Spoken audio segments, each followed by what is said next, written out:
Hey guys, in this video I'm going to show you how to enter a promo code for H&M. If you find this video helpful, please consider to like this video and subscribe. In saying that, let's just jump straight into the video. Okay, so what we want to do is head on over to hm.com, which is a bit of a different URL for a fashion retailer. It's actually www.hm.com. This is the official website.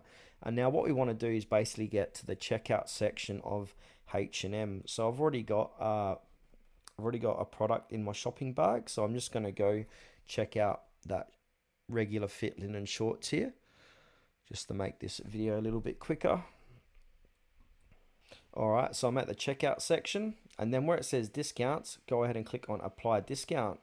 So then put in your discount code, which is pretty much the same as a coupon or promo code, and then go ahead and click add and then click save. And whatever that discount or promo code, so if it's 20% off, it's going to be 20% off this overall order, and then just continue as normal by putting in your information, billing address, shipping, and then obviously you got to make the payment as well. So you got a few different options here. So if you want to use card, hit card, put in your card number, expiry date, CVV, CVC number, and then continue on with your purchase.